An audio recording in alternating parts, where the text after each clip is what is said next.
ಬನ್ನಿ ಬನ್ನಿ ಮಕ್ಕಳೇ, ಇವತ್ತು ನಾನೊಂದು ಚೀನಿ ಕಥೆಯನ್ನು ಹೇಳೋಕ್ಕೆ ಹೊರಟಿದ್ದೀನಿ. ಕತೆ ಹೆಸರು ಜಿಪುಣ ಅಗ್ರೇಸರ ಚಿಂಗ್ವಾಂಗೋ ಅಂತ. ವಿಂಗ್ ಸಾಮ್ರಾಜ್ಯದ ಕಾಲದಲ್ಲಿ ಚಿಂಗ್ವಾಂಗೋ ಒಬ್ಬ ಕಡು ಜಿಪುಣ ಅಗ್ರೇಸರನಾಗಿದ್ದ. ತನ್ನ ಜೀವಿತಾವಧಿಯಲ್ಲಿ ಯಾರಿಗೂ ಕೈ ಎತ್ತಿ ಒಂದು ಕಾಸನ್ನು ಆತ ಕೊಟ್ಟವನಲ್ಲ.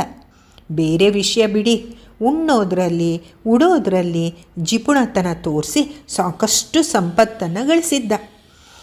ಏನಾದ್ರೇನು ವಯಸ್ಸು ನಿಲ್ಲುತ್ತಾ ಚಿಂಗ್ವಾಂಗೋ ಮುದುಕ ಆದ.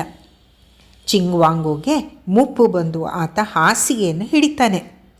ಸಾಯೋ ವೇಳೆ ಬಂದರೂ ಕೂಡ ಆತನಿಗೆ ತನ್ನ ಅಗಾಧ ಸಂಪತ್ತಿನ ಬಗ್ಗೆ ಚಿಂತೆ ಆಗ್ತಾ ಇತ್ತು. ಆತ ತನ್ನ 3 ಮಕ್ಕಳನ್ನು ಹತ್ತಿರ ಕರೆದು ಕೇಳ್ತಾನೆ, ಮಕ್ಕಳೇ, ನನ್ನ ಜೀವಮಾನವಿಡೀ ನನ್ನ ಜೀವವನ್ನು ತೇದು ಇಷ್ಟೆಲ್ಲ ಆಸ್ತಿಯನ್ನು ಗಳಿಸಿದ್ದೀನಿ. ಅದನ್ನು ಯಾರು ಸರಿಯಾಗಿ ನೋಡ್ಕೊಳ್ತಾರೋ ಅವರಿಗೆ ನನ್ನ ತಿಜೋರಿಯ ಕೀಲಿ ಕೈಯನ್ನು ಕೊಡ್ತೀನಿ ಅಂದ. ಆಗ 3 ನಮ್ಮ ಕೊಡಿ, ಅದನ್ನು ನಮ್ಮ ಕಣ್ಣು ರೆಪ್ಪೆ ಮೇಲಿಟ್ಕೊಂಡು ಕಾಪಾಡ್ತೀವಿ ಅಂತ ಹೇಳಿದರು. ಆಗ ಚಿಂಗ್ವಾಂಗೋ, ಹಾಗೆಲ್ಲ ಕೊಡೋಕ್ಕಾಗಲ್ಲ, ನಿಮಗೆ ಪರೀಕ್ಷೆ ಇಡ್ತೀನಿ, ಪರೀಕ್ಷೆಯಲ್ಲಿ ತೇರ್ಗಡೆ ಆದವರಿಗೆ ಮಾತ್ರ ಈ ಕೀಲಿ ಕೈ ಅಂತ ಹೇಳ್ದ. ಮತ್ತು ತನ್ನ ಮೊದಲ ಮಗನನ್ನು ಕರೆದ್ಬಿಟ್ಟು ಅವನನ್ನು ಉದ್ದೇಶಿಸಿ, ನೋಡು, ನಾನು ಸತ್ತಾಗ ನನ್ನ ಅಂತ್ಯಕ್ರಿಯೆಯನ್ನು ಹೇಗೆ ಮಾಡ್ತೀಯ ನೀನು ಅಂತ ಕೇಳ್ದ. ಆಗ ಆತ, ಅಪ್ಪ, ಭಾಳ ಅದ್ದೂರಿಯಾಗಿ ಮಾಡ್ತೀನಿ, ನಿಮಗಾಗಿ ಬೆಳ್ಳಿಯ ಶವ ಪೆಟ್ಟಿಗೆಯನ್ನು ತಯಾರಿಸ್ತೀನಿ, ಶವ ಪೆಟ್ಟಿಗೆಯ ಮೇಲೆ ಬಂಗಾರದ ಕಸೂತಿಯ ಬಟ್ಟೆಯನ್ನು ಹೊದಿಸ್ತೀನಿ, ನೆಂಟರು ಇಷ್ಟರನ್ನು ಕರೆದು 3 ದಿನಗಳ ಕಾಲ ಊಟ ಹಾಕಿಸ್ತೀನಿ, ನಿಮಗಾಗಿ ಅಷ್ಟು ಮಾಡದಿದ್ರೆ ಹೇಗೆ ಹೇಳಿ ಅಂತ ಹೇಳ್ದ. ಆಗ ಚಿಂಗ್ವಾಂಗೋ, ಮೂರ್ಖ, ಏನಂದೆ? ಬೆಳ್ಳಿಯ ಪೆಟ್ಟಿಗೆ, ಬಂಗಾರದ ಕಸೂತಿಯ ಬಟ್ಟೆ, ಬಡಬಗ್ರಿಗೆ 3 ದಿನದ ಊಟ, ಮೂರ್ಖ, ಹಣ ಏನು ಆಕಾಶದಿಂದ ಉದುರುತ್ತಾ?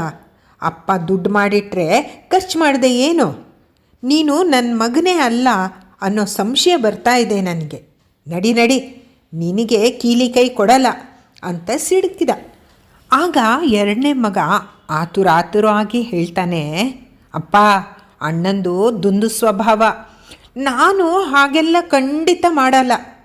ನಾನು ತಾವೋ ಮತ್ತು ಬೌದ್ಧ ಭಿಕ್ಷುಗಳನ್ನು ಕರೆಯಿಸಿ ಅತೀ ಸರಳವಾಗಿ ಅಂತ್ಯಕ್ರಿಯೆಯನ್ನು ಮಾಡ್ತೀನಿ, ಹೊರಗಿನವರಿಗೆ ಊಟನೂ ಇಲ್ಲ ಗಿಟನೂ ಇಲ್ಲ ಅಂತ ಹೇಳಿದಾಗ ಚಿಂಗ್ವಾಂಗೋ, ಆಹಾಹಾಹಾ, ತಾವೋಗಳಂತೆ, ಬೌದ್ಧ ಭಿಕ್ಷುಗಳಂತೆ, ಬಿಟ್ಟು ಹಣ ಸಿಕ್ಕರೆ ಖರ್ಚು ಮಾಡದೆ ಏನು ಹೇಳೋ?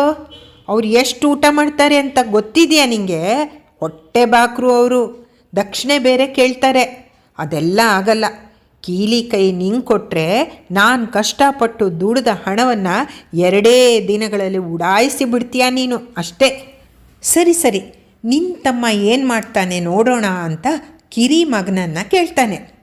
ಅವನು, ಅಪ್ಪ, ನಾನು ನಿಮ್ಮ ಮಗ, ನಿಮ್ಮ ಅಂತ್ಯಕ್ರಿಯೆಗೆ ಬಿಡಿಗಾಸು ಖರ್ಚು ಮಾಡುವವನು ನಾನಲ್ಲ, ಬದಲಾಗಿ ನಿಮ್ಮ ಶವದಿಂದ ಒಂದಿಷ್ಟು ಹಣವನ್ನು ಸಂಪಾದನೆ ಮಾಡ್ತೀನಿ ಅಂತ ಹೇಳ್ದ. ಚಿಂಗ್ವಾಂಗೋನ ಕಣ್ಣುಗಳು ಈಗ ಖುಷಿಯಿಂದ ಹೊಳೆಯುತ್ತೆ. ಆತ ಅತೀ ಉತ್ಸಾಹದಿಂದ, ಹೌದಾ ಮಗನೇ, ಅದು ಹೇಗೆ ಸಂಪಾದಿಸ್ತೀಯ? ಬೇಗ ಹೇಳು ಅಂತ ಆತುರವಾಗಿ ಕೇಳ್ದ. ಆಗ ಕಿರಿಯವ, ಅಪ್ಪ, ಈ ಉತ್ತರ ಕ್ರಿಯೆಯೆಲ್ಲ ವ್ಯರ್ಥ, ಅದಕ್ಕೆ ಒಂದು ಅರ್ಥನೇ ಇಲ್ಲ, ಹಾಗಾಗಿ ನಾನು ನಿಮ್ಮ ಉತ್ತರ ಕ್ರಿಯೆಯನ್ನು ಮಾಡೋದಿಲ್ಲ. ನಿಮ್ಮ ಹೆಣವನ್ನು ಗಾಡಿಯಲ್ಲಿ ಹಾಕಿ ನಾನೇ ಉತ್ತರ ಪ್ರಾಂತ್ಯಕ್ಕೆ ಕೊಂಡೊಯ್ತೇನೆ. ಅಲ್ಲಿನ ವೈದ್ಯಕೀಯ ಕಾಲೇಜುಗಳು ಶವಗಳನ್ನು ಖರೀದಿ ಮಾಡ್ತಾವಂತೆ. ನಾನು ಹೆಚ್ಚು ಹಣ ಯಾರು ಕೊಡ್ತಾರೋ ಅವರಿಗೆ ನಿಮ್ಮ ಶವವನ್ನು ಮಾರಿಬಿಡ್ತೀನಿ ಅಂತ ಹೇಳ್ದ.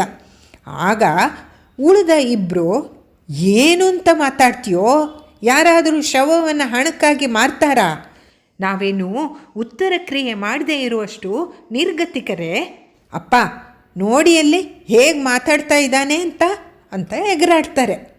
ಆಗ ಚಿಂಗ್ವಾಂಗೋ, 2 ಬಾಯಿ ಮುಚ್ಚಿ, ಏನು ತಪ್ಪು ಹೇಳ್ದ ಅವನು? ಇದು ದುಡಿಯೋ ರೀತಿ ನೀತಿ.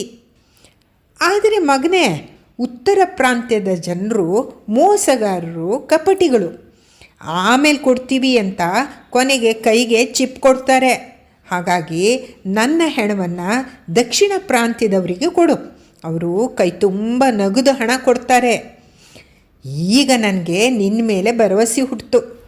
ಅಬ್ಬಾ, ನೀನೊಬ್ಬನೇ ನನ್ನ ಆಸ್ತಿಯನ್ನು ಇನ್ನೂ ಸಮೃದ್ಧಿಗೊಳಿಸ್ತೀಯ ಅಂತ ಹೇಳ್ತಾ ಚಿಂಗ್ವಾಂಗೋ ತಿಜೋರಿಯ ಕೈಯನ್ನು ಕಿರಿಮಗನ ಕೈಗೆ ಕೊಡ್ತಾನೆ.